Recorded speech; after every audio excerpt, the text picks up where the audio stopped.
Hey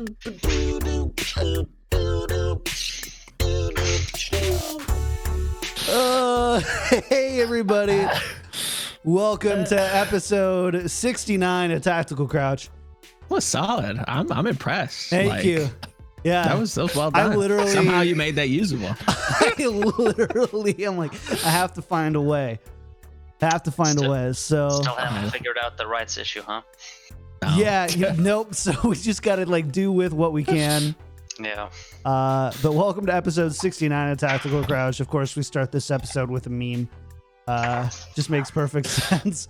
I'm KickedTripod, so joined by Yiska and Volamel. We do, though, have another guest as we traverse the universe of Overwatch League. We've gone to Los Angeles with the Gladiators and the Valiant. We've had coaches from Atlanta. Basically, I don't know, we've done quite a bit, but we haven't heard from Mineral since coming to Boston on the show today. Big ol' welcome back. And Thank you. I love what you've done with your apartment. I think it's your interior designer extraordinaire. No, I had nothing to do with that. I actually enjoy the camera angle more. It's just like squashing you ants. Yeah. It's true. Looking at you from the top of the leaderboard. Yeah, like I said in the pre-show, this laptop for some reason has the camera at the bottom instead of the top. I don't know if it's like a new thing, someone trying to be, innovative, but it's not the play, I don't think. I'm gonna make a laptop. I have to really my laptop screen is leaned back really far forward That's to so get this weird. angle. If it was straight, it would be like this. Great design. Yeah. For audio listeners, it's basically at his chest. It's just like It chest was, cam yeah. if he actually has it tilted like the proper way forward. So Yeah. I mean, to be Thousand. fair, your GM could be doing that with a standing desk. God bless. No comment. No comment. Comment. Now I have to go edit that out. Yeah. Well, Mineral, thanks for being here. Excited because last time we had you on, I believe you were with Florida at the time, correct? No, I don't think I was he was probably free. already out of Florida. Oh, yeah. were you already out of Florida? Oh, well, in that case. Probably. Yeah. Well, you're here now. You're with Boston. We have a lot of questions for you. But we do want to talk about one thing because it's kind of an interesting phenomenon, and normally we don't talk a whole lot about news on shows with guests because, well, we want to hear from you. But I actually would love to have your input on the conversation as well.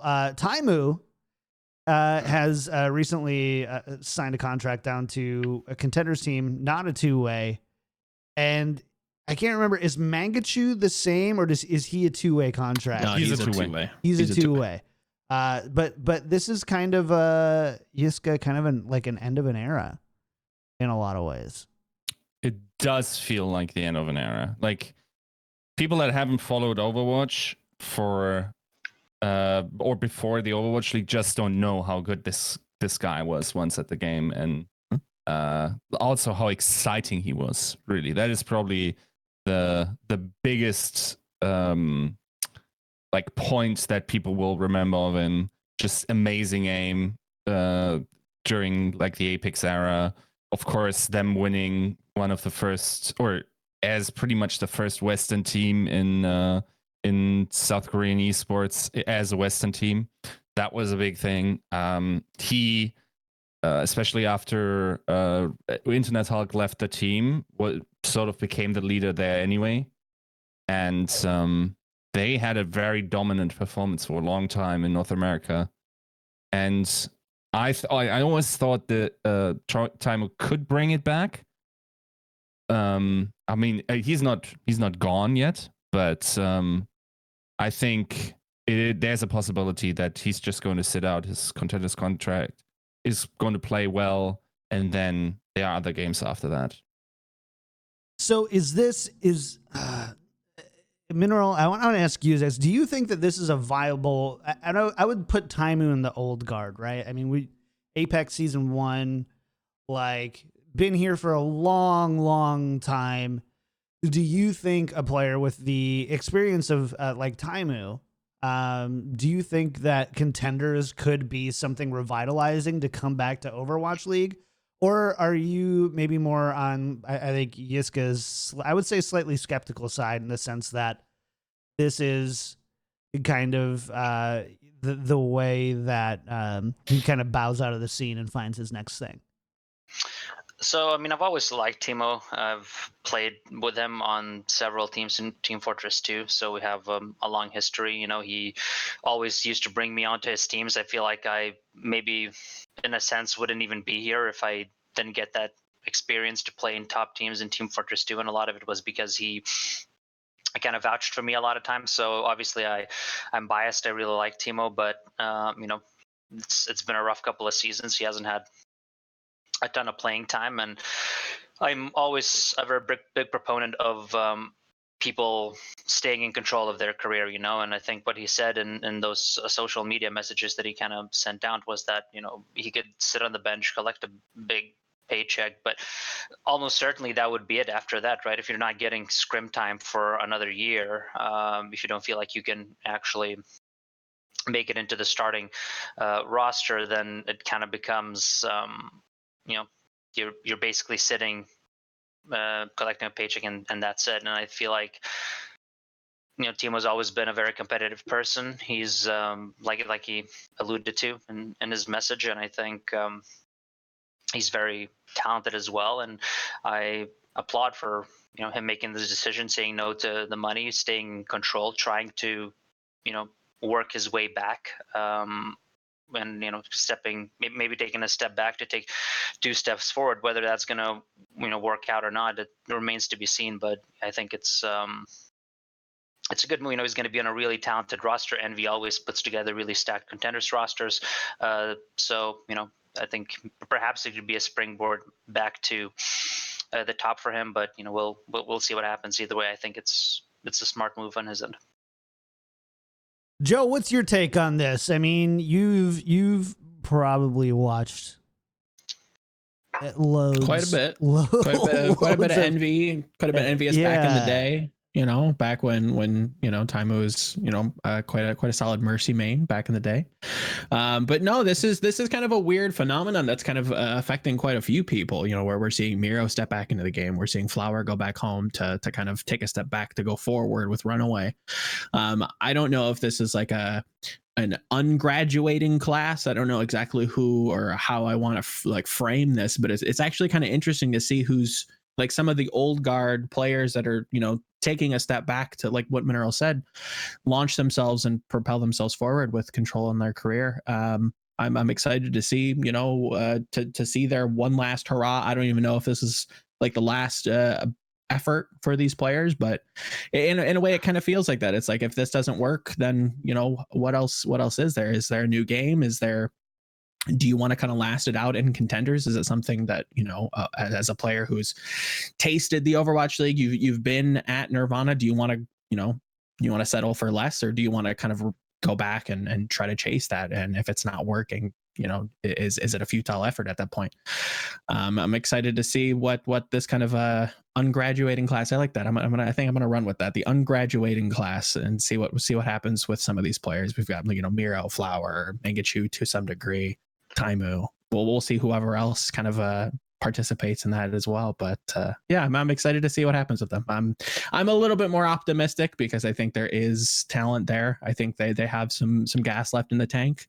A lot of these teams probably could use them, and you know, these are good players. I think they're going to really prove it to themselves and to the community that they can still hang. They might not be the best in the world, maybe not their peak, but they can still perform at a pretty high level.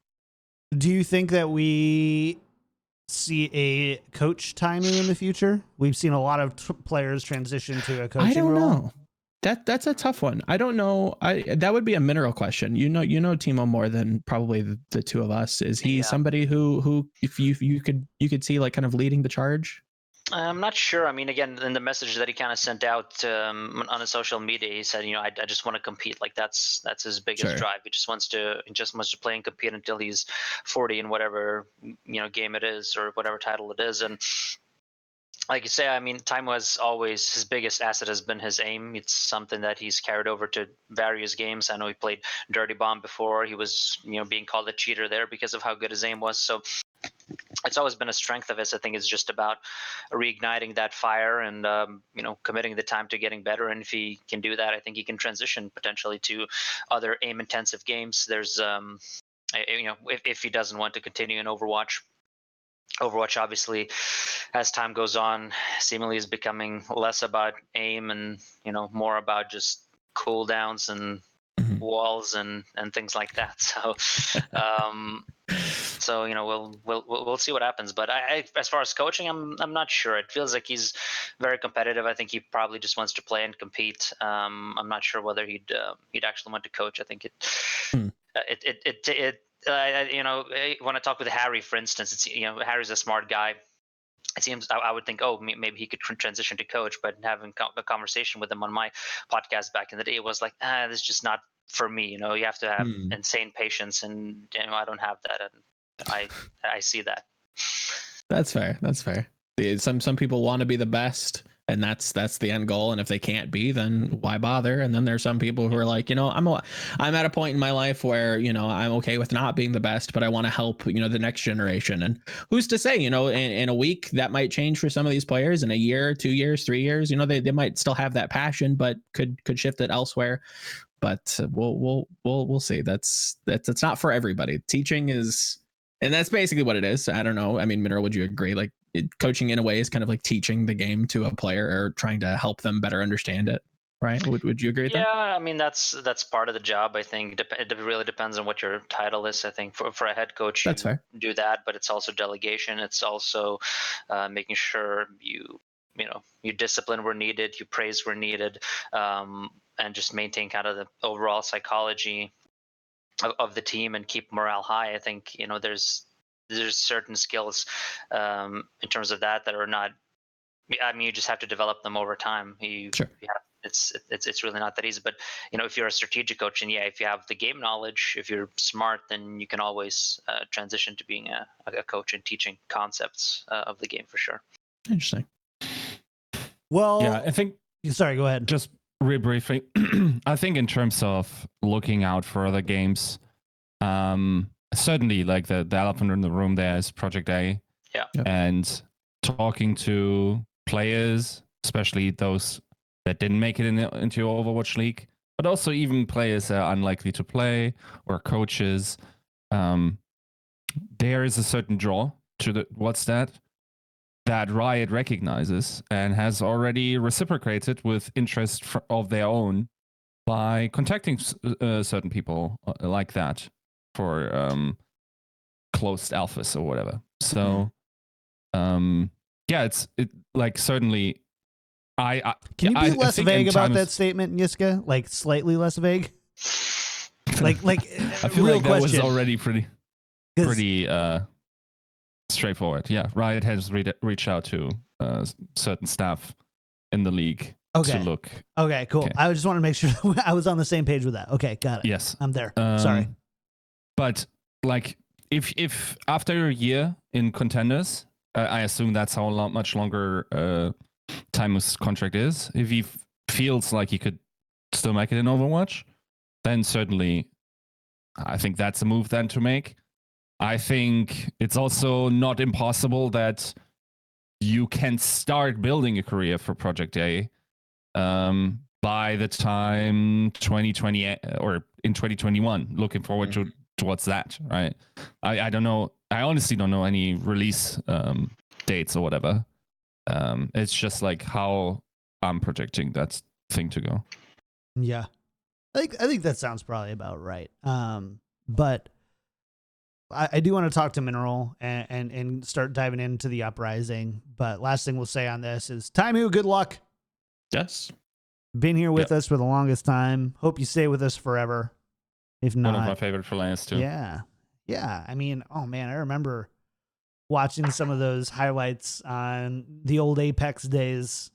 Widowmaker on Dorado, I think, is the one that always stands out to me. So you know, regardless of where he ends up, for how long he stays in the Overwatch scene, he'll always be a legend. And I think that's something that very few people, you know, are going to get to say about themselves. So, GG's easily Hall of Famer. Yeah. Whenever he decides to hang it up, that's first ballot Hall of Fame inductee. I think so. Yeah, I think so too. No questions asked. Yeah. So, but let's go ahead, Mineral. I want to talk to you about the Uprising this year, and we do just want to take a second to thank our patron producers who we couldn't do this episode without them. Battle Crab, Maid, Pin, Lolshin, Charlie L. Thank you so much for being patron producers of the show and supporting us at a level where we can have these extra episodes and bring on such amazing guests like Mineral themselves. And Mineral, I don't know if you've listened to any of the other episodes with coaches on, but we always start with the hard ones first. And we're not going to pull the punch on this one. Boston on this show has been ranked 20th by all three of us. I'm sorry. I can't even look you in the eyes when I say it. I feel so. But Boston, at least in power rankings, which, you know, it's less about the actual ranking, right, than the justification and the discussions around the teams and the hypotheticals that we think are going on. But I would imagine that the reception on that can kind of not always be the most fun. How are you dealing with the overall community's expectations for Boston Uprising going into season 3? You have an incredibly difficult travel schedule. You've got just a lot going on here. I would say that aren't exactly always in your favor. So, you know, how is that feel? And honestly, do you think that the community is getting it wrong? Oh, absolutely. I mean, if I would come on here and say that, oh, we're going to be the 20th team, what that would be mildly depressing. What kind of coach would I be? You know, I don't think it really. For me personally, I mean, I've been around this game for like 4 years now. It doesn't really affect me. You know, I've been a content creator. I know that, you know, these things are interesting. Talking about who's going to be where before the season. It's everyone likes to make predictions, and I think from the outside looking in, I can see people's perspective, right? I mean, I haven't proven as a coach that I can win in the Overwatch League. You know, a lot of the players we brought in, you know, we have quite a few rookies that are unproven. So anytime you have unproven players, that's generally going to be a bump down for many people in rankings, simply because you don't know what you're dealing with. You don't have known quantities on the board. So, you know, you don't have to feel sorry. You know, I feel I understand that, but obviously I don't think that they're accurate at all. I think we will be, you know, much better than that. You know, and hopefully by the end of the season we can take those rankings and flip them upside down. I don't think it affects the players really. You know, I think what I want to have with the Uprising and really all my teams is just have an underdog mentality across the board, you know, regardless of kind of where you are in the standings during a season, just always being hungry, always trying to be better. And I don't think it really affects any of the guys. It just makes us more hungry to prove everyone wrong, you know, and hopefully when we do that, it's going to feel good for everyone. So that's good. I'm excited. I want to be wrong. I want my rankings to be flipped on their head, because that proves that things are completely like, there's more to learn. There's more stuff that we're not picking at than what we're not talking about. So I'm excited to see what Boston's got cooking. And you got some names here that people are pretty familiar with, you know, Fusions, Axiom to a degree, Myeonbong, if you've watched Contenders. I don't want to jump too far into the notes, but somebody that I'm kind of like chomping at the bit to talk about is Jerry. Somebody I've seen him a little bit on, I think it was Meta Athena, but who is Jerry? What does he do for the team? What kind of role is he going to play for this roster? Is he a starting member? Is he not a starting member? Is he more of like a substitutional pick and choose player? What exactly are we doing with Jerry on this roster? I mean, Jerry, I think is I mean, he just like everyone else on the roster, he's going to be fighting for his spot, and no one is going to be gifted a spot. We don't go into our practice now as we're going into the Overwatch leagues, saying you're definitely going to be a starter. You're definitely going to be. So you always have to earn it, and you have to keep earning it every single day. But obviously, he's a very talented player. He's someone who transitioned from off tank to hit scan DPS. We were really impressed during the trials. Obviously, he has never played in a Western team, so English is still something that he has to improve on. I think that's kind of his biggest weakness right now. But I think once he gets more accustomed to a Western culture, he's definitely an extremely gifted hit scan player. Someone who really consistently was shining in our trials, and I think went under the radar for a lot of people, especially since a lot of teams didn't even do trials this year. Teams who already have solidified cores, because it takes a lot of manpower, it takes a lot of time to do these trials, and I think ultimately have someone like Jerry come out of these trials and potentially shine and be a star, whether it's now or in the future or further down the line in the season. I think it's ultimately worth it. So we're very excited with the talent that he brings to the table, and whether he's a starter now, whether he's a starter mid-season, whether he's more of a a future guy, we'll see. His performance in scrims will dictate that, but he's someone we're very excited about as a prospect. Good.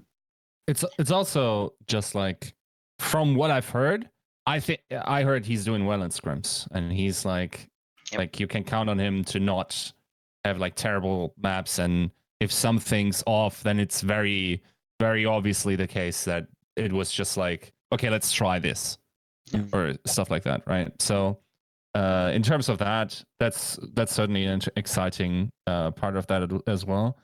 Would you say, of course, we know that from the last 2 seasons that your general manager, or rather, I guess, president of gaming, Huck, was pretty hands-on with roster building. How much autonomy did you have, or how much input in creating that roster, and maybe also then in combination to Jerry? Like, was that your pick, or did you scout them as like a team effort, or what was the process there?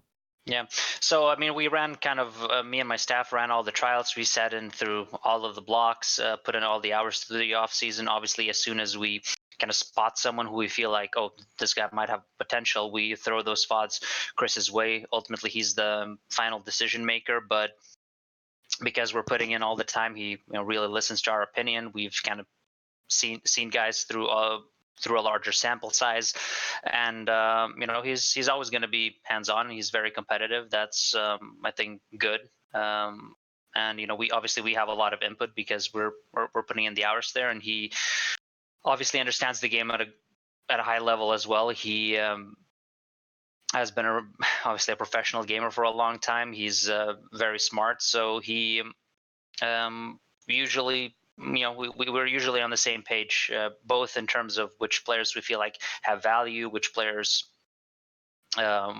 would be good on our roster, both culturally and from a skill perspective. So we work well together. I think it's always going to be a team effort as we're scouting these guys during the off season. So yeah, it was a team effort, I'd say. One quick thing, you mentioned the open trials and whatnot. There's been small stirrings even before the end of season 2 with Huck kind of talking about Crystal, one of the kind of infamous Chinese players from the Spark, and there've been rumors that Boston may have been trialing some players from China. Could you put any stamps on that? Is that true? Were you trialing from China? Or did you have some of the players? Could you name some of the players? I don't know exactly how far you want to go into this, but is that true to start? Yeah, I mean, we trialed in every region. We trialed Chinese, Korean, European, American players. We trialed pretty much, everyone who wanted a trial, and obviously some people who would, who had good performances and contenders who we invited ourselves to have a look at once we've kind of seeped through all of the players who might not be up to snuff. Obviously, you have phases to these trials, Sure. so that you don't just throw in a player who is obviously just much better than the rest of the lobby and he pops off and then it inflates his value, right? You want to have appropriate context for each trial and each block that you do. But we trialed, a lot of Chinese players. We were actually pretty excited about the Chinese region. We felt like, we might find a gem or two there. Ultimately, we didn't. There were a couple of guys who we felt like were talented and could be Overwatch League worthy, but ultimately, I think if you're gonna pick up someone from a third region and try to integrate them and add like yet another culture, Right. I think it really has to make sense, right? The player has to be really, Totally. really good. And I guess we didn't quite find someone there who we felt like, oh, this is an absolute must-have, and this is a player that we need to bring on and develop because he's going to be a star in the future. So yeah, but we did take Makes a look sense. at a lot of Interesting. players there. Yeah. Yeah, I'm interested that that's kind of getting out there. It's just like Joe's tiny heart breaking into just, oh no. No, Chinese players are good. I don't mind Yeah, that like yeah, nobody's yeah. grabbing any of the Chinese players. It's just like Sure. interesting. Like, okay, we're because Mhm. name an esport outside. Okay, Dota's maybe an exception just because it is so big in China. That like you import from China. You don't see a lot of Western teams importing Chinese players, right? So that would kind of be not only a first, but an interesting, step in a different direction from just importing Koreans. Okay, we're gonna grab like some Chinese players and do like a Chinese mix. That's kind of an untilled earth. It's pretty. I'm interested to see who first kind of breaks that. Yeah, I think in general it just felt like Chinese there's not a lot of Korean players who are like really fluent in English, but Sure. I think a lot of Korean players at least like know the basic terms. They communicate at least to a basic extent. I think they generally know that everyone's going to come to Korea to scout, so they all prepare for that a little bit. I think the Chinese region, I think English was a big struggle for them. Communicating in English in these trials was a big struggle. There were a couple of guys who had decent English, but overall, the communication issues are obviously a big part of it Totally. too. So, yeah, totally. But I won't hijack the show on the Chinese bandwagon. So Too late. continue with Already did. Oh no. We already it was a went little there. caboose. It wasn't the whole train. Oh man. It's like, would you run over 5 human beings or let Joe Make the talk intro song about, for you. I don't know. Maybe I'll do another one next week just to pay for that little caboose. or Joe talk about China on the show, and you have to choose which one do you want to do. You're on the track, and you have to choose which one. Sorry to those 5 people. I'm in control of the wheel. Sorry to those 5 people. Double track, Defton. Yeah. So the Boston Uprising, we are seeing a pretty different look from the last season. We've kept, though, Color Hex, Axiom, and Fusions. Those are the 3 that are staying. Can you tell us any more about how you came to the decision to keep these 3 guys versus I mean, anybody from last season? Why did these 3 guys stick out as staples and maybe core players to your 2020 plan? Well, the simple answer would be they had long-term contracts that extended to this season. But sense. ultimately, there's a reason they had those contracts, right? Because they are great prospects. We feel like they are all very skilled players. I mean, I think Kelsey, Color Hex didn't have as big of an impact as he could have because he was stuck on Zarya, and I think he's DPS is where he shines, but he's a tremendously talented player, someone who when I came in and tried to familiarize myself with the players, struck me as a player who would just always gives 100% in practice. He can lead from the DPS role, which is usually pretty rare. I think a lot of really good DPS players are generally more quiet, but he has those leadership qualities as well as terrific mechanics. Minsep, Axiom, I think, didn't really have a chance to show what he's capable of. He's, I think, tremendously talented, and I think he hopefully has a chance to show that this year. And obviously, Cameron is just the epitome of the culture we want to have here. He's someone who comes in with energy every single day. He's always a beat. He's kind of the heart and soul of the team in a sense. And I think, obviously that's a very competitive position for us. I think you look around the league, I think a lot of teams are struggling at the main tank position, scrambling to find good players. And really, it feels, as we looked at the trials as well, it feels like the thinnest position. So I think we're very happy in terms of what we have in Minsep and Cameron on our team, and having them compete and kind of elevate each other throughout the season, I think is going to be terrific for us, and is going to make sure that we have a really good anchor there at the main tank position. So, yeah. Like on the topic of color hacks, just looking at your lineup, it seems like, so from what I've heard also is that color hacks is very gifted also on hit scan DPS. Actually, possibly more, even better than what we've seen him play on projectile. Admittedly, that being very limited in the last season. Who's going to be the projectile DPS if it comes to that for the Boston Uprising, depending on, who's going to play the Pharah? Who's going to be playing that elusive hero, Genji, if it was to become meta? Who? Yeah, and all these other projectile DPS heroes. Who's going to be the player of the three? Yeah, Kelsey has always been, when he came into the league, he was a projectile DPS. He just never really got to show it because Genji wasn't really relevant. Pharah was for a little bit, I think, during stage 4, and I think he showed good performances on that. Widow, I don't think he really had before the season started. He just picked it up, and he picked it up in a big way. So I really think he's kind of a hybrid player. He is, in his core, a projectile player. So we feel confident in his ability to pick up kind of all the projectile heroes, but he is extremely talented with the hit scans as well. McCree, Widow, Hanzo, all of his heroes. I think he has a very deep hero pool. We also feel like if push comes to shove, Sangbo Munchkin has a deeper hero pool perhaps than he has ever had to show in the league. I think he's very mechanically gifted. And he can pick up heroes quickly. I just think, in Seoul, he never really had to show that. You're playing alongside Fleta, Fitz. You have 4 DPS players. Everyone can kind of afford to be a specialist, right?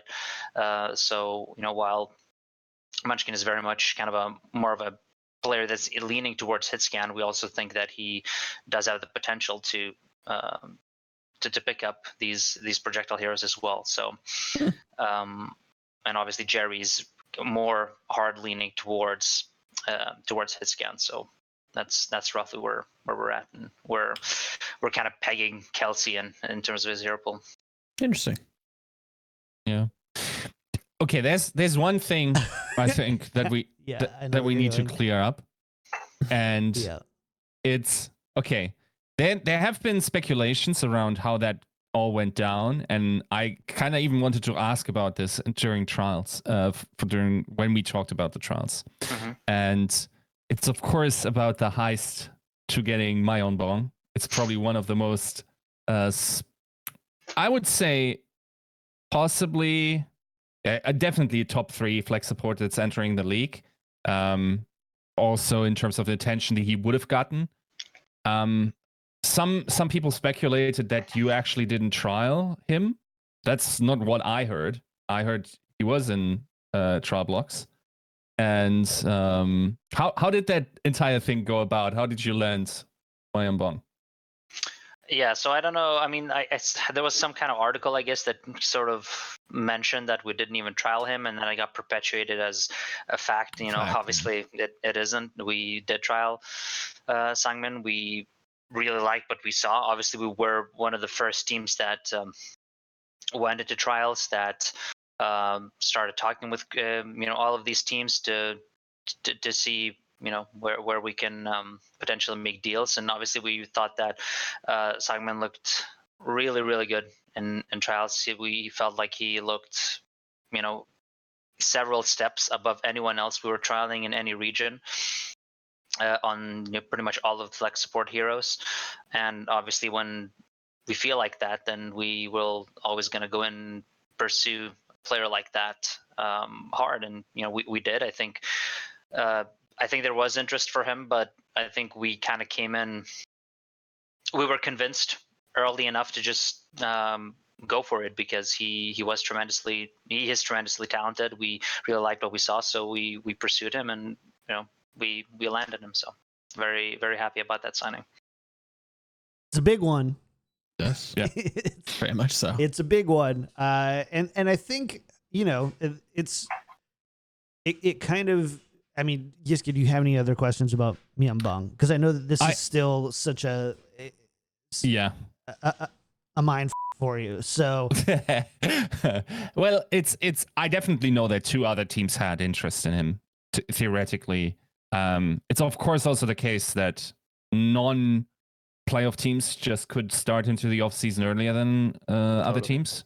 So I think that sort of contributed towards that, especially also with Gauntlet going on for some others. And I think a lot of them just said, okay, we're going to see what Gauntlet brings. But yeah, the general idea is, from my understanding, and this is where you go stone-faced, it's also not the usual Boston contract that he was put on. So I think that's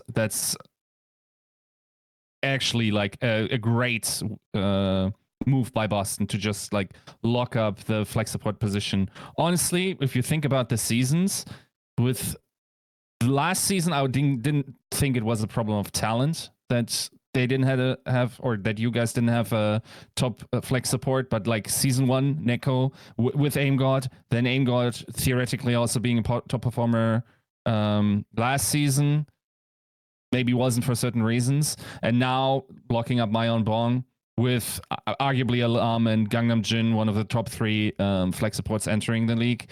I think it's a great move once again, especially if the flex support position once again becomes more important, which I could definitely see in a 2-2-2 meta, that being the case. And I think a lot of, especially of the teams that you would see towards the top of the ranking, they were kind of like, oh wait, that they have him? Like, wait, like we wanted to improve that position, right? So it certainly great move there, and probably if we radically underrate or end up underrating you guys, a player like Myeongbong is definitely one of the factors that we can now observe and say, okay, maybe flex support was super important and this kid just popped off. Yeah, I mean, I don't know what to add. I think you kind of summarized that pretty well.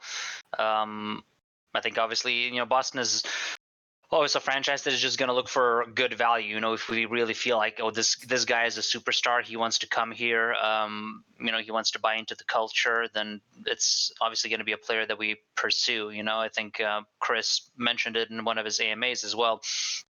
We want players to be here if they come. We don't want to be just going into a bidding war for a player and a player only signing with us just because we outbid everyone else. We inflate the value of that player, and maybe the player doesn't really want to be there. He's just going after where the highest offer is, right?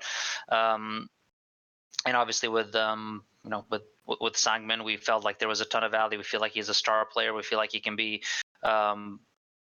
essentially a top 5 flex support in the league immediately. And obviously when we see that type of potential in trials, we're gonna pursue that talent accordingly. So again, very, very happy with the signing, and I think it's going to be a very strong position for us. So what's kind of interesting here, though, is that the Boston Uprising, at least right now, from official announcements, we're sitting at 9 players. League minimum is 8, and relatively speaking, it's on the leaner side in the Overwatch League. Are you looking to sign more players in case they're needed in the off season? Anything you can give us there? Well, I mean, we had a lot of different thoughts during the off season. We obviously bounced the idea of a 12-man roster around as well. I think anytime you head into a year where there's so much uncertainty, there's so much travel. You obviously have to have roster depth, and we were seriously considering a 12-man roster. But 12-man roster for us, it was kind of I think if you can really have sort of have something similar to what the Shag had, right, where they have really competitive star players at pretty much all positions, then it kind of makes sense. But you can run internals.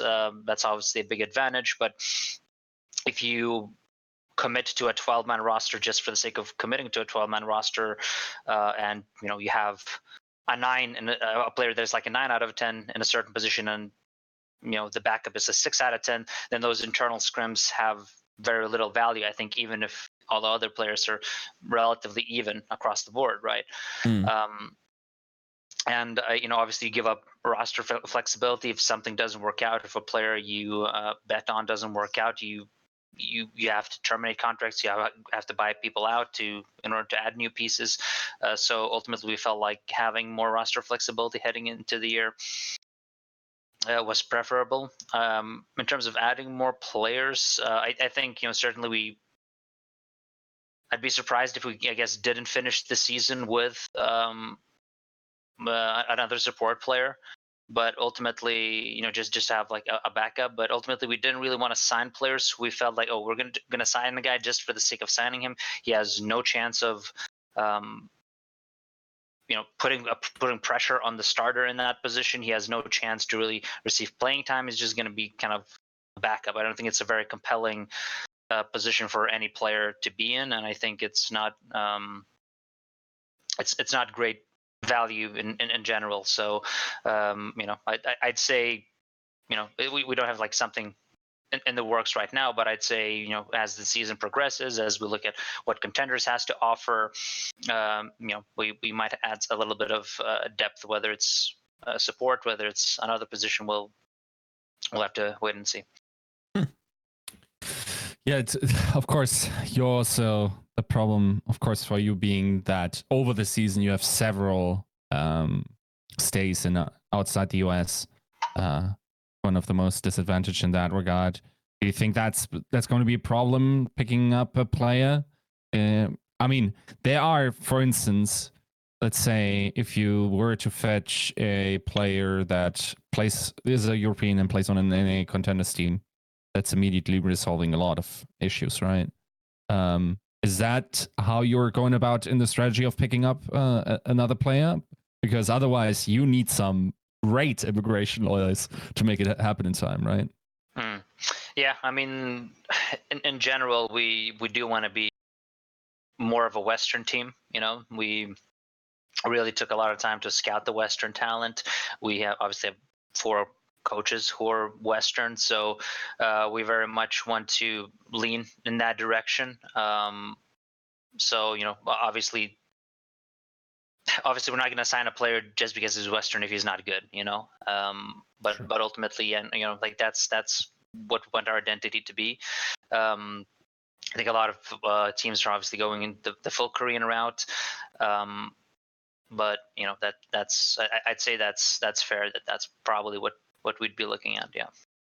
And obviously, like you say, it's just really hard to add players mid-season. I experienced that with the Mayhem. We had a poor stage 1. We signed guys. It took another stage for them to come in, and it was you can't go to these other regions and just grab someone who's immediately gonna come in, unless they are Western. Again, something we did with the Mayhem last year was bringing in McGravy, and it was kind of plug and play with him. So yeah. Sense too. Yiska, where do you want to go next on this one? You've got like the next 4 questions. Lead the way, my dude.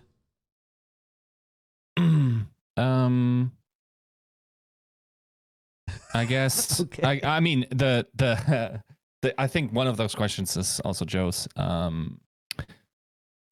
Which one could we For the pick? record, Sorry for nobody can see the question, so you didn't have to throw me under the bus like that. Okay. Jeez. No, I was looking at the travel schedule, just like trying to figure out if you have long breaks where you could theoretically make these. And interestingly, I don't think you have these super large random breaks that other teams have, right? Like, I think, for instance, the Outlaws, and there was another team that I recently looked up, they just have like 4 weeks where they don't have a game. Just during the season. I think it is even mid-season for the Outlaws, where it's like, or first, third, or something. Yeah, it's really weird how that works out for them. But theoretically, that is premier time to make changes if they were required theoretically by the system. But I don't think you have any of those. You have like 2 weeks tops, right? Yeah, I think that probably is right. I mean, yeah, our travel schedule is pretty rough. I think the entire our division in general just kind of gets wrecked by travel. Yes. So, having those 2 European teams in there kind of messes things up for a lot of us. So yeah, I mean, let's talk about travel then, because it's a good segue now. You have some of the worst travel. There are some factors, and Eric and I are going to talk about them probably tomorrow or maybe on Tuesday, where it doesn't look that terrible in terms of, for instance, one important metric is, are you disadvantaged by travel while your opponent isn't? Right? Yeah. Like something like this is very important. I don't think you're doing terrible in that, for instance, right? And especially like if you're theoretically one of the perceived weaker teams and you're playing a better team, like the jet lag and whatever could be an equalizer and could make it more volatile and could help you guys out. So I mean, it's still pretty heavy of a task to accomplish over the season, because you're likely going to be the team that travels the most, because I think it's very likely that both Paris and London will set up somewhere on the East Coast and then cut down on their travel significantly. How are you preparing for this season, and what kind of, if you can talk about them, what kind of solutions have you found for your situation? Well, I think again, like what Packing I think said in one of your previous podcasts is I don't want to like divulge too much. Obviously, we have looked at our schedule. We've tried to put plans in order to alleviate the stress in terms of times when we're flying, how we can alleviate jet lag, how early we get there, things like that. So we have plans in order, but obviously you still have to travel those miles. It's still going to be hard. There's no two ways about it. So, it's difficult to say how we're going to adjust. I think everyone is just kind of guessing. We feel like we have a good plan in place just to handle it better, but we're just going to have to wait and see. And it's kind of what you say. It is a very interesting point that you bring up in terms of, you're going to be disadvantaged when you're on the road, but perhaps the teams you're playing against will be too. I made that video maybe a year ago about scheduled losses just, in season 2 and some trends that started coming up. And obviously all of that is extrapolated massively now that you're traveling through all of the continents. I think there's going to be a lot of interesting metrics to look at, like how far a team traveled based on their opponent. I think scheduled losses will probably definitely exist. If you're flying across the world to another continent and you're playing the team that has its home base there, you're going to be at a massive disadvantage, I think, simply because they're comfortable, they're sleeping in their own beds, they have presumably a practice facility in place, and you just kind of have to make do with what's provided or what you can kind of hook up on the road. So, I do think it's going to be a massive disadvantage.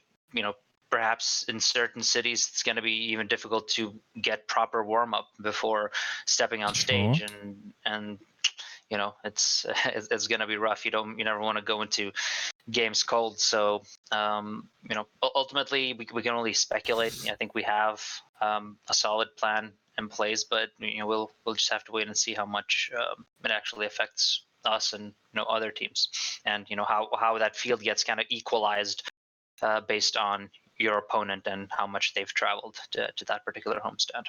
Yeah, like Eric just said you are actually +6, so you're up on games where you have a travel advantage in terms of you have a break, the other team that doesn't have a break has to adjust. Of course, the severity of the adjustment is something else, but theoretically, you could work around that depending on what your kind of plan is, like when you get there and whatnot. I think last episode said you need to be there on Thursday. As per official rules, if you're playing on that weekend. So I guess there's still some leeway in terms of what kind of travel strategy you can choose. Speaking of which, by the way, and once again, I was interested. I saw this Reddit thread for the Flame comment, and I just asked 3 teams because someone said in the comments, wait, Flame says they're flying economy. Like that stands out to me. So I was interested, and I just looked at or asked around, and I can say there are definitely 3 teams. All 3 teams I've asked, they are going to fly economy, but they have some of them have said that there are theoretically ways where through the flying miles, with some airlines you can upgrade it for certain flights, and they are going to use them strategically in terms of that. Of course, there are considerations to be made. It's like, is it really worth it to update to business class when you're flying from the US to Shanghai, which is like a long flight? There, the travel already feels more comfortable because of what kind of seats you have there.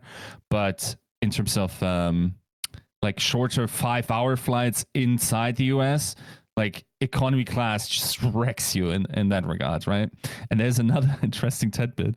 Apparently, there are situations where the entire team flies economy class, but there are certain players on the team that contractually made it so that the team has to pay for business class flights for them. And I found that hilarious as well as genius. Also, if you do the math, that is actually a serious bump on your salary if you choose to use it ridiculous, that way. Yeah. So, yeah, I mean, of course, I understand you cannot really disclose any of that. I think that is actually a lot of metagaming. We're actually playing a lot. It's like drafting in other games.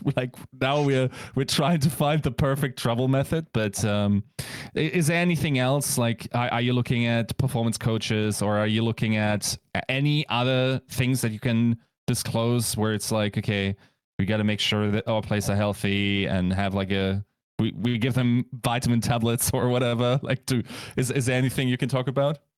Well, I mean, we have a pretty versatile coaching staff. I think we have coaches who are, obviously smart about the game, but also are very conscious about health and nutrition and things like that. Coach Valentin Askoft is, definitely a big proponent of that. He has a lot of knowledge in that field, and he can kind of help the players. Same thing with Coach Roland Mini. He he knows a lot about exercise as well. So I think we have knowledge internally within our coaching staff that has kind of we have a broad field of knowledge, I think, and I think we're going to be able to help players in various regards. Obviously, I have been around the league for a while. I can sit down and talk with players. I can kind of I can be both, head coach and a performance coach, I guess, in a sense. My headset just died. Yeah, we just lost the headset briefly. I think it's okay. And I think we're back. You're back. Yep. So I mean, I think we have broad enough knowledge within the staff to be able to cover our bases and make sure everyone's taken care of. You're kind of interested. You mentioned something in terms of travel, and this has been a constant, topic on the show of efficiency and how efficient is practice going to be. You mentioned that there might be some places where you're not going to find the most efficient practice. How do you think that affects strategy overall in the league? I know last season it's been I think for most of the seasons, it's been a big proponent that certain weeks you're just kind of this isn't reasonable for us to win. Let's try something different here. Let's do something that we've been trying in scrims just to see if it works. Because, if we're going to be completely honest, we're not going to beat the best team in the world, right? Is that something coupled with the stress onto practice, more added stress of travel onto players, do you think that will impact the meta? Do you think we'll see more diversity just inherently? Where's your kind of mind on that? That's an interesting question. I mean, obviously, just from a strategic standpoint, it makes sense, right? Say season 1, you're not a good GOATS team. You're playing against the best GOATS team. You might as well do cheese strategies to try and win. But I also think if you go into a game and there's a certain meta in place and you just try to cheese every game, I don't think you can. Totally. I don't think you beat the best teams like that either. I think you have to be able to hold your own, with meta compositions, maybe sneak out a map win here or there. Maybe you can cheese some of the maps, but ultimately I think teams who are at the top, it's usually because they have really smart players on top of being very gifted mechanically. So I think they kind of snuff those things out pretty quickly as well, and they make adjustments. So clearly you haven't heard of KickedTripod dive though. It's legendary. It's legendary. Not enough people know about it. We're spreading it around a little bit. It's catching on. Take a pamphlet. Take a pamphlet. Okay, then that's definitely going into the Uprising playbook. I would love to be an assistant coach for the Uprising just to teach KickedTripod dive. I'm free. Nice. I have no consulting fees. You just have to, if anyone asks you what composition you run, you have to call it KickedTripod dive. That's the only thing. So Okay. we can get on a call with Huck, make it happen. Yeah. We'll ink it. I'll make the call to the Oval Office. Oh, and I fly and I fly business class. So oh, man. I so want that to be what he calls his home/apartment, just the Oval Office. That's incredible. Oh, that's man. my headcanon now. Yeah, that's great. Where are we? You already talked about your coaching staff sort of having like a wide skill set, and one of the potentially underrated aspects of your pickups are in the coaching staff. You have picked up Ilka and Askoft. Is that how you pronounce it? Yep. Okay, and they both won their contenders regions coming in, and just observing Ilka, for instance, at the Atlantic Showdown, it felt like he was like the strategical mind behind ATL in lots of regards. Was the guy going into the booth and doing most of the talking with the players there.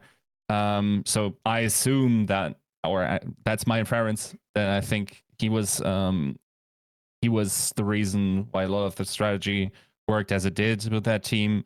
Don't know too much about Askov, but yeah, like how do they fit into the team? What kind of roles will they have, and what are their skill sets? So I think with the coaching staff, something that I didn't do with Florida that much, I wasn't as involved in the hiring process of coaches. Obviously, season 1, I didn't really have assistants until later in the season. And I guess I didn't quite understand the importance of just being heavily involved in that process, and joining Boston relatively early, right towards the end of the season, towards the playoffs. I knew that I had to put in a lot more time to make sure that I get the guys that I need, and I trialed a lot of coaches, interviewed them all, tested their game knowledge, try to figure out what their, I guess, sort of where their coaching philosophy is, what kind of moral compass do they have, did they gel well with me, would they be willing to challenge my opinion. I don't really want yes men around me who are just gonna say, oh, yeah, that's a good idea. But also guys who, if they have an opinion, they have a strong opinion, but someone else comes with a better opinion, you kind of you distance yourself from your ego, and you can agree and find sort of what you think the objective truth is. And it was very important to me to build a coaching staff that embodied all of those qualities, which is why I put in a tremendous amount of time into trialing these guys, constantly talking with Chris as well, seeing what he thought. I think we kind of were on the same page with all of these guys, but I had the kind of free reins to do what I want in terms of adding coaches and having 4 coaches this year instead of just 3.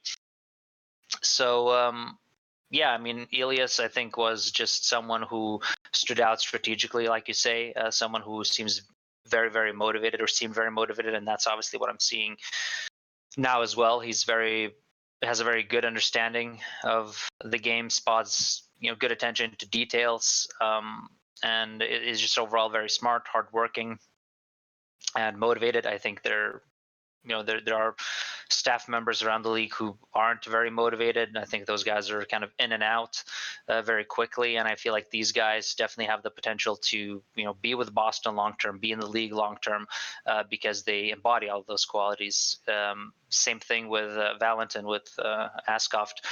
He's more raw, I guess, because he has no coaching experience. He's been just captain of HSL Esports. He's a contenders champion, so obviously he does have. He's been a shot caller in a lot of ways. I'd say I see a lot of myself in Valentin when I transitioned into coaching. Again, strong understanding of the game, good moral compass, but obviously can learn a lot in different.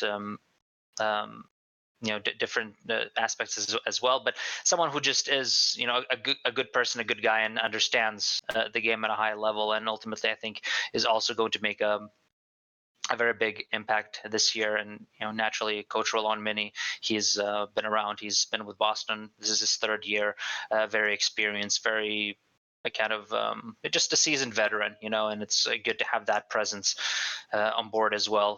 Have someone who brings a different perspective to things, and can also help kind of teach our younger players, help our other coaches as well handle, I guess, the grind of this Overwatch league. So very happy with the guys that we found to kind of fill out the coaching staff this year. Nice. Interesting. I think talking about some of the added coaches and helping our younger players. One person that is joining us in chat. Welcome, Mufin. You're only two-way player. Mufin. What's the plan with him? How exactly are you guys going to integrate him into the roster? Is fairly popular, big fan favorite. Where are we? Where's the kind of timeline? Where's the roadmap on getting Mufin on the starting six? Well, Walid is extremely talented. Mechanically, he's one of them. I think there's several seasons that he's just led in total hours and ranked. He's the ultimate grinder. I think obviously his biggest weakness is lack of competitive experience. He doesn't have a lot of time at contenders. He obviously hasn't been in the Overwatch League, so there's catching up to do in that regard. But he has been practicing with our academies team, leading up to us starting practice with the main team. So he got a little bit of scrim time there and experience. And ultimately he's in the same boat as everyone else, just competing for the spot. If he proves that he's a worthy starter, then he's going to be a starter. If not, then he's obviously in a two-way, so we can still get playing time and compete for a spot in contenders. If he is starting, then obviously we have Dragon Eddie over in contenders to kind of anchor that spot. So it just will depend on how he continues to develop, how he shows up in practice these next couple of weeks. But he's a sponge. He's very motivated. He's I guess in the process of learning how to be a pro, but he's very receptive to feedback. And I think if you come in with that type of a mindset, you have great career prospects in front of you. So very excited to work with Walid. Interesting. High praises. Looking forward to seeing him get his rookie debut. I know exactly where I'd slide him in for a KickedTripod dive, by the way. So what role? what position? The carry position. Which is which is 6 of the 6 positions. Every role carries.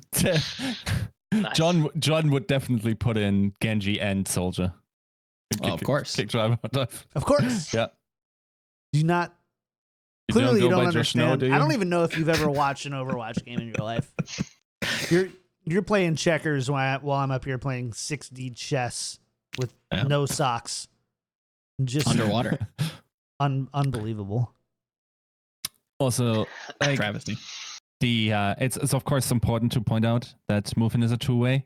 Yes. Just I feel obligated to say that in the presence of Boston staff, because I also feel a little bit guilty about the situation with Fusions last year, because the assumption that that Boston made for him against Shanghai, I also was talking about that being the fact, like on Crouch, I think as well. I just thought it would auto promote the contract once a player would play more than 3 games. Of course, wasn't the case. So yeah.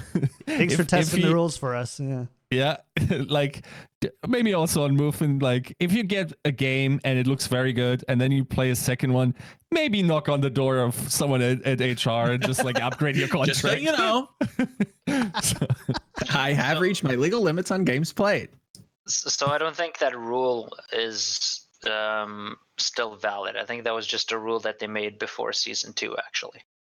Oh, interesting. Because there was a contender season right before Right. Overwatch League. We were dealing with the same situation with Apply, who was in a 2-way in Florida. So, but I don't think that applies anymore. I think they changed it because, it didn't really make sense, right? We're talking about path to pro. You have a guy on a 2-way, but then rather than that being kind of his transition to the league, oh no, you're actually banned for the rest of a stage or for a certain amount of, you have like a cooldown period. I mean, it's just silly from that point of view. So, but I mean, it kind of made sense, and then like you wouldn't. So you're not just putting your best players on 2-ways. You boost yourself to a win in contenders, and then you just play the next season of Valor. So I guess timing wise for them at that point it made sense, but ultimately it was. It was odd. Yeah. Especially with their decision also to, I think they just said, like realized how problematic that rule and the spirit of the rule was. And they then also, for instance, gave in with Hawk and Gator, only Gator at Gauntlet, even though he played in Overwatch League and whatnot. Yeah. Like, I think that was also probably a good thing. I don't think any real abuse is even that desirable, especially like in the travel era. Like, are you just really going to have your player travel around the world and then play on 300 ping in the contenders matches? Good luck. Like, that's not going to help anyone, right? Like, so in that regard. Yeah, I mean, you want to learn more about the young players that you're bringing in and kind of see how they develop, and just moving your best out players down to boost your team is just like, what's the money that you get for winning these contender tournaments really isn't worth it. Like, but learning what a player is capable of at a big tournament, how he handles the pressure, things like that, that's infinitely more valuable, I think, and it allows you to make better roster decisions moving forward. So Absolutely, most definitely. So we probably need to start wrapping up here, and as we kind of start closing out, let's kind of go back to where we started here and talk about team expectations for 2020. There is definitely, we already talked about Boston is not rated very highly, but what's your, if you could apply a goal? So, for example, we had on the show last week, and Albert had said, their goal they think is really attainable for them is play-ins. You have been pretty vocal on the show and saying, like, I think that we're being really underrated. The Scrimbuck Stock Exchange, I think, is pretty favorable as of recent on the Boston Uprising. Given, so is play-ins the goal here? Is qualifying for playoffs the goal here? Is just, having a fun time? What's the ultimate goal for you as a coach for the Boston Uprising in 2020? I mean, my ultimate goal is just to make sure that, all the players, all the coaches that I work with improve, that they're much better off, a year from now. They're better players, better professionals than they were a year ago. Ultimately, I think, team success is just a byproduct of us kind of doing the right thing, coming together as a team. I think, Scrimbucks, I don't really pay attention to. I think the Scrimbuck exchange can, change quickly. You know, some days you lose to teams you shouldn't lose to. Sometimes you beat teams who objectively would say, oh, how are we beating these guys?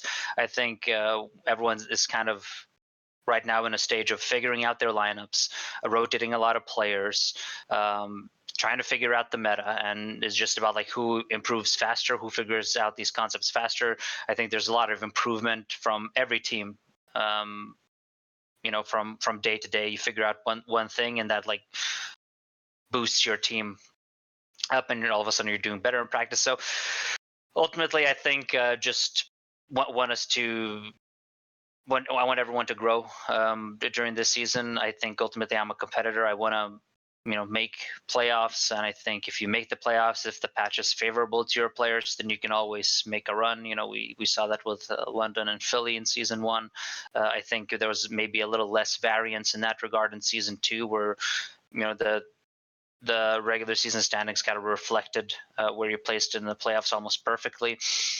But ultimately, I want to make the playoffs. I want to. I think we have a lot of capable guys. I think a lot of the guys had tough seasons last year, from the returning guys, and I really want them to, get to know what it feels like to win. So, I'm optimistic heading to the future, and I do want us to make a push to the playoffs, whether that's through the play-in tournament or not. We'll see what happens, but I think there's a lot of really stacked teams in the league. I think there's a lot of talent. We don't know how the travel schedule is going to affect everyone, but yeah, I want us to be a lot of variables. competitive. Yeah, a lot of variables for sure.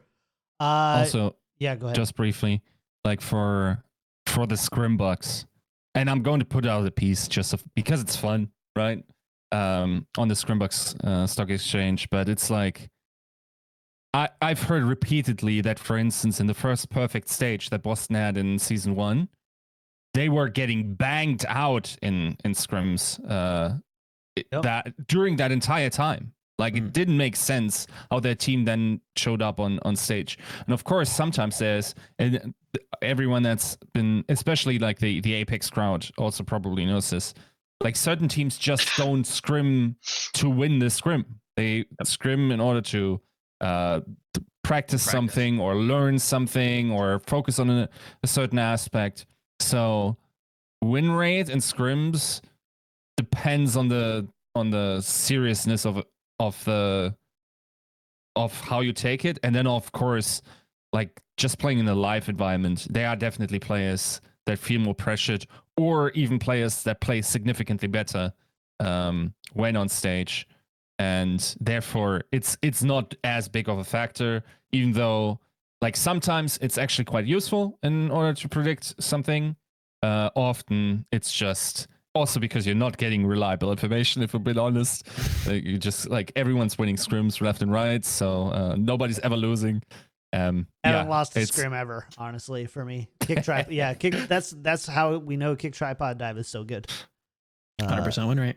Yeah, 100 never lost. Yeah, I mean that's you nailed it there, Yiska. I think. I mean London, they were the champs, but they were notoriously very inconsistent in scrims. Maybe didn't take them that seriously, and obviously on stage they still had that clutch factor, and they had a lot of talent. And there are teams that just don't take scrims very seriously. Ultimately, for me, it really like scrim win rates don't really matter. It's just about how do you win, how do you lose, did you learn anything from it, right? Like you might go in against a really good team and you lose really bad, but it's not for the lack of effort. It's just like, strategically they understood something that we didn't. Maybe their coaches taught them something that we didn't teach our players, and then we can go back to the drawing board and then level up just within a couple of days. So yeah, it's the scrim buck exchange is it's a fun concept, but ultimately it doesn't really matter. It's a fickle bitch, it's just it is, she'll do you right, she'll do you dirty. That's all right. Well, the immediate regret. Oh, that's so can't funny. let me do shows on Sunday. I guess not. Have no filter apparently. Like we're sorry, Katie. Now I gotta remove the Yeah, Katie just gave me like the dirtiest look. over there. She's looking at her TFT board going, what? What? And I'm just like, so embarrassed. So, well, while I explain that, we'll go ahead and get out. Joe, Yiska, did we miss any questions you had for Mineral? No, not too many. I think we've covered all of them. Not too many. We didn't miss too many questions. You have questions? No, I think we covered the sheet. I guess there's one spicy one in chat. You want to bring that up? Which one? The dream one? Why? Oh, okay. That's on you, man. That's yours. Take it. So Dream asked in the live chat, Coach for Houston Outlaws, by the way. Yeah. Why did you choose to seal us? It's sell, buddy. Sell us your best player. And of course, he's talking about Blase. Do you have an answer for that? Is it just like money, bling, bling? Like, no comment, honestly. Fair enough. Fair enough. Well played. I like that. That was the right answer, I think. Don't take the bait. No. Oh man, Yiska, because you asked an inappropriate question to a guest, you now have to give us a leak. I got nothing. Okay, fair. We tried, chat. Don't ever say we didn't try. That's how we hold Yiska accountable, though.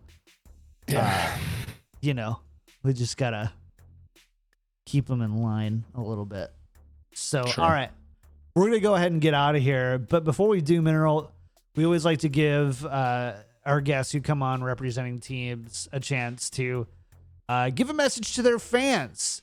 Obviously, I would say Boston Uprising fans are one of the most stalwart fans in the league. Their loyalty shows no bounds, and their willingness to tell me to eat when I don't agree is even there. But they're honestly, I'd say they've been honestly really incredible, and obviously you have a great fan base there. So you're coming into a 2020 season. 2019, I think from just an overall results perspective, I think Boston Uprising fans have a lot of questions of what do you have in store for us? And so please take this opportunity if you have anything to say to those Uprising fans before we sign off.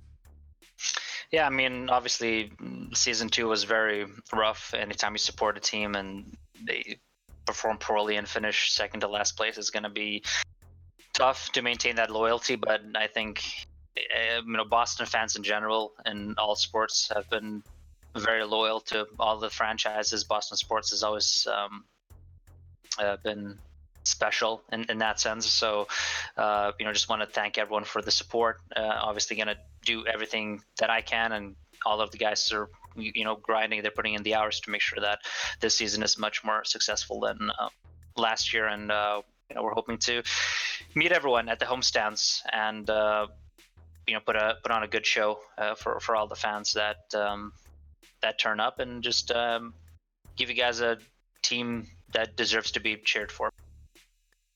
Awesome. Love it. Looking forward to the Mineral Miracle in 2020. That's what we're going to call it, by the way. Once Boston has like their second perfect stage, we're going to sell these hankies. They'll call them Mineral Miracle. We're going to whip them around in the stadium. Calling it right now. I am copywriting that, though, along with KickedTripod Dive. Mineral, thanks again for being with us on the show. I mean, we love having you here. You can find Mineral at Mineral_OW. Obviously, Boston Uprising at Boston Uprising.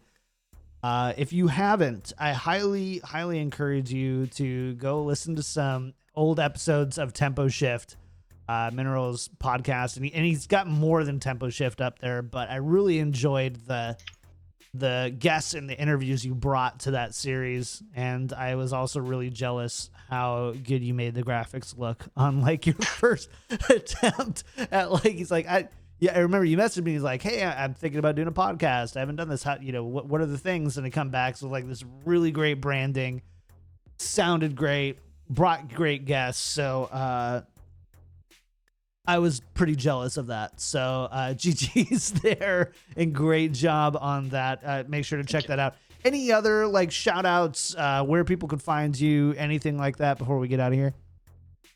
No, not really. Just I have a Twitter. I don't use it as much during the season. There's not really that much time. So, but yeah, I mean that's not awesome. Not really. Cool. Well, shout out to you guys for having me. There you go. I mean, you're the best. We're just, I mean, I shot you a message this week and you got back to me right away. So appreciate it. Appreciate you being on that friends list. So let's, Yiska, Joe, what about you? I mean, you guys have had some articles going on. I know, Joe, you just had your, I retweeted it this morning. You had Selfless Gaming. Yeah, did an alternate Overwatch history. Alternate Overwatch history. We actually posted a clip last week about the alternate Overwatch history of a Mayhem Gigante roster and Academy roster. Quite sick. And that was really interesting. And then you posted one about Selfless this week. What else is going on? Just got, I think it is live currently. Just first takes on Contenders China's seeding tournament. Looking at some of the best teams. TLDR, Shanghai's Academy team is easily the best in the region. Be on the lookout for some of those players. But other than that, did a piece about Miro, how he's back, why that's really important for the league, and the narratives around it, and the broader reach of some of these other players kind of coming back to go forward, and why that's super important. And yeah, that's pretty much it. Just going to be maybe might do another grading on postseason moves coming up, and then excited to get into the power rankings discussion. It's going to be a good one. Yeah, so we will be back on Tuesday for power rankings 15 through 11, which I think I might have to move my Boston. Am I allowed to do that? Can I move Boston up? Pull a Bren. Just gonna shift one up. I want to move them up now. Dang it! Do we all get a mulligan? No, just me, because I'm the idiot. Just you? Okay, fair enough. Let's be real. I need all the help that I can get. Yiska, what about you? Shout outs for the week. Where can people find you? All that good stuff. Well, I wanted to put out a piece today, but I was advised against it. Do it. No leaks. This is like some premium prime Yiska content, Patreon? But it was too spicy. Patreon, maybe? Patreon exclusive? No, we don't do anything like that. Like, no. Just a satire piece that maybe it was quite funny. Would have been taken wrong. Other than that, I'm looking forward to... It would have been taken wrong, yes. I'm working with Eric on a piece on travel and just like contextualize, because actually that was quite exciting. Our piece got onto ESPN.com. Like Fionn used it to write about the Overwatch League. We since revised, or Eric has since revised some of the numbers, and we're going to work out certain aspects, look a little bit more granular what travel actually means, and then try to find the narratives that are there in those numbers, as for instance, as we've talked about, for instance, being advantaged as a team when traveling, and you having an off week and the other team having to travel, stuff like that, looking at stuff like that, time zone, and yeah, just like interesting stats about travel, because I think Flame is right. This will be a season that's a lot about travel. If we've learned anything from esports history, like there were empires that were killed off by the league format changing, or it becoming very much about travel. So we'll see. We're not on the absolute worst side in Overwatch. CS teams definitely travel more, up to twice as much. But of course, they have the luxury of getting to choose when. And they also have the luxury of having a game that rarely changes as much. So the special skill that you build up helps you bridge over and get away with less practice, I suppose. That's my theory. But anyway, that's the next thing that's coming up on GG Intel. Awesome. Can't wait to check it out.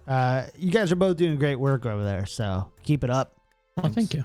It's a good site. I'll keep excited reading. to see it grow. I'll keep reading and watching and doing all that stuff. As for me, you can find me everywhere at KickedTripod. I'm not doing a ton of Overwatch stuff right now. I had some people ask me about like some Photoshop tips and tricks, because we make all of the graphics and music. In case you can't tell by this, we make all the music. I participated in that unintentionally. We make all the music and stuff here now. Everything's kind of done. And so people are like, okay, how do you do it? Because I actually am not very good at or Photoshop and Overwatch, actually.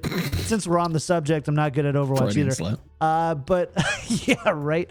But doing a little thing about like the 10 tricks that I use over and over and over again in Photoshop to make images and things that people usually are pretty positive about, and then, you know, be like, hey, how did you do that? Or like, how can I do that? So it's way easier than it looks. And I'm going to start doing a little YouTube series about that. It should be like 3 or 4 videos, nothing too crazy. I scripted out the first one today, so I'm going to start recording it probably tomorrow. I'm getting a new camera mount in because I hate this camera mount. I want it like right here, not right here. I feel like it's not quite as bad as Mineral's chin cam, but it's close. the chin cam, but it's yeah, there it is, way better. I appreciate it. But yeah, so that's gonna be coming out everywhere at KickedTripod.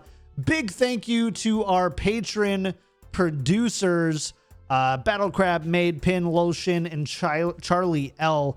If you like the show, want to contribute, go to patreon.com/tacticalcrouch. Follow us on Twitter at tacticalcrouch, tactical_crouch, sorry.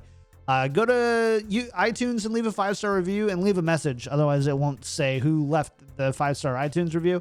Also, big thanks to Chris F. for upping their pledge this week. Really appreciate you. We're like $9 short of the $250 goal for an extra episode each month. So double. Go do that thing.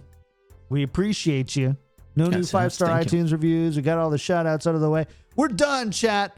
We'll see you guys next time. And we're going to play this excellent music. My dulcet tones. Chef's kiss.